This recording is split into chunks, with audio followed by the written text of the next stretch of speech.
The Wolf monologue. Nick of time, mate. Nick of time. I never thought I'd be glad to see a man from the tabloids. No offence, mate. The Sun, too.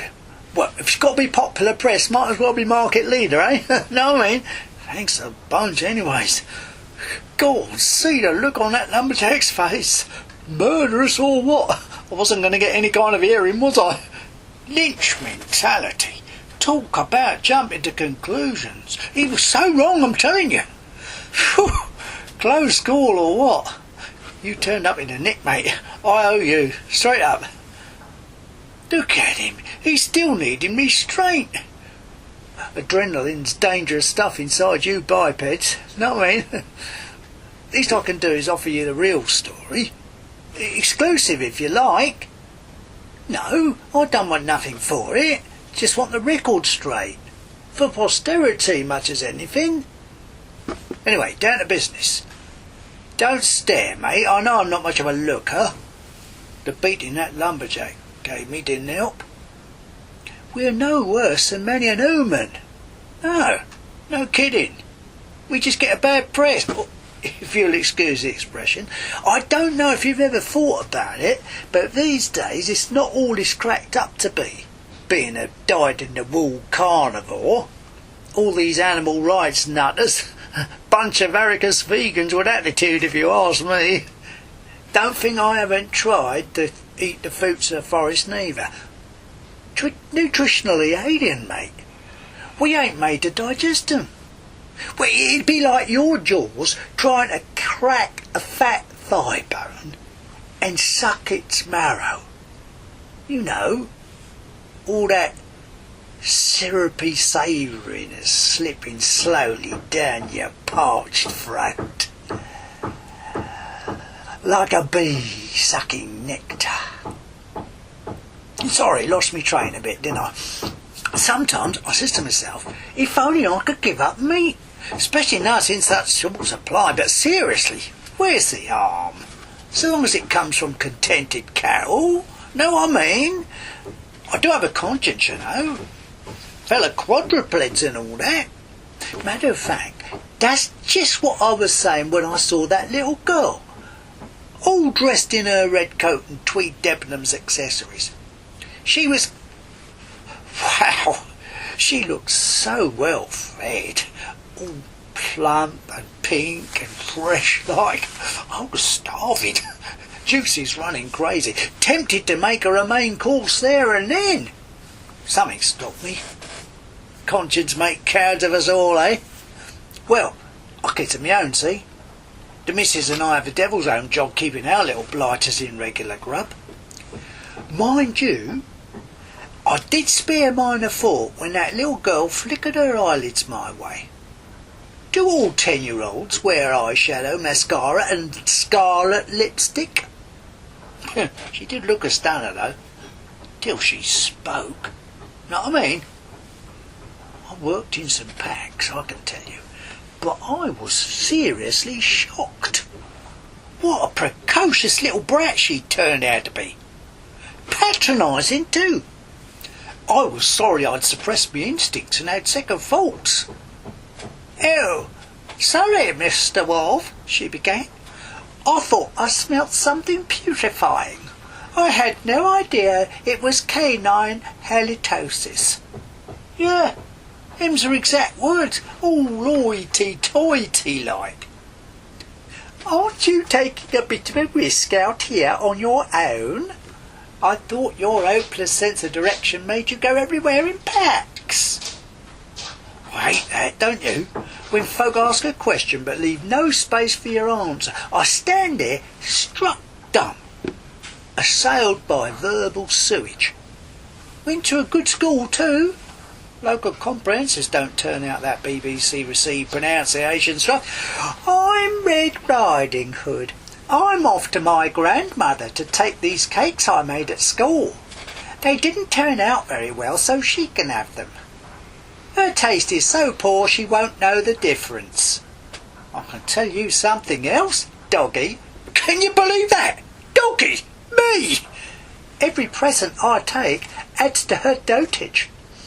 Any day now, she'll pop her clogs, and that picturesque little cottage is mine. Nasty, eh? I know you folks see all sides, and a disproportionate amount of the worst side, but this one was evil. No other word for it, mate. Evil. On she goes. She says, not only that, but she has a fortune in shares as well. Greedy little beggar, eh? That's not the worst, neither. She finishes up, if I were you, doggy, I'd leave now before my uncle comes. He's a woodcutter. Goes nowhere without his axe. He can't stand Alsatians. Or any kind of Asians for that matter. He's all skin, head and muscle. Well, you saw she was right there. Then she guffaws like a drain. Kids these days. I'd ban TV and Xbox tomorrow if I had my chance. Such gutter-worthy language. Really turned me over. Know what I mean? I felt sorry for her old grandma.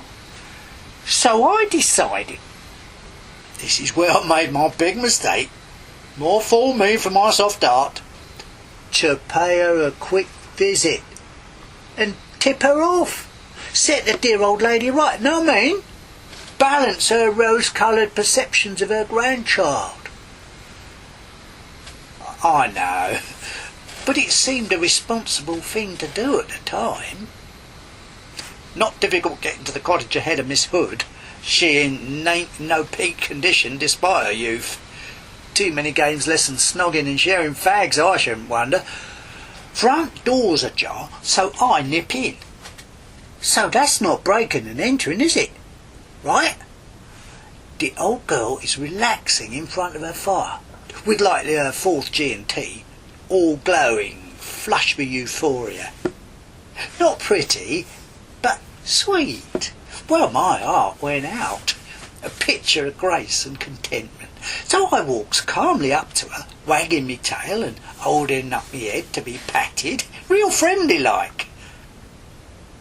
I could not have imagined, in my worst nightmare, the sort of welcome I'd get. She screams, drops her glass, and dashes round the room like a moth round a light bulb. Gets as far away from me as she can. Can you believe that? Not an ounce of me civility reciprocated. Her false choppers are bared like the fangs of Dracula. Then she picks up the poker, still red hot, mind, and throws it at me. I managed, despite my reasonable astonishment, to get out of its path. Then more missiles. Whatever's to hand. So I'm dodging round the room, sidestepping kitchen knives, cruets, spoons, cups and saucers. It's like World War III, I'm telling you. I bark a few times to call out, truce, but no use.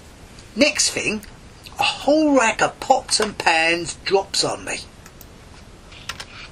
Don't know how long before I came round, seeing stars and wondering where I am. I'm under an oven cloth with loads of pans on top of me.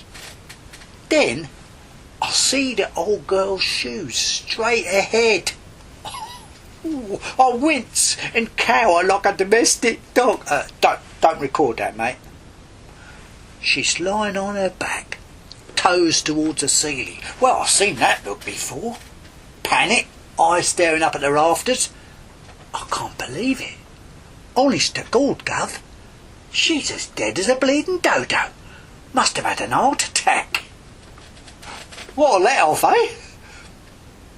I'm just about to scarp her when I hear boots on the gravel of her drive. Red Riding Hood. God, if she finds her gran in this state, she'll be celebrating before the hour's out. I'll make a snap decision, if you'll excuse the expression. Now, please believe me, I was not hungry. Recent events have totally ruined my appetite. I feel it is my duty to make sure this avaricious little parasite, what her granny loved so much, don't capitalise immediately on her unexpected fortune. It was what the old lady would have wanted, if you like, had she been appraised of all the facts. Which was, after all, why I was there in the first place, if you remember. It was all an animal like myself could do in the circumstances. Yeah, I know. But think about it. We ain't down with foxes as particularly smart, are we? Well, I practically swallowed the old girl in 3 big mouthfuls, cunningly keeping her nightcap and shawl from my jaws. Then I jumps into her bed, wearing her clothes best as I can. The rest is history, as they say. That little minx is not so easily fooled, though. The old girl's whiskers were more prominent than mine, and she had nowhere near as much hair. My own fault, I suppose.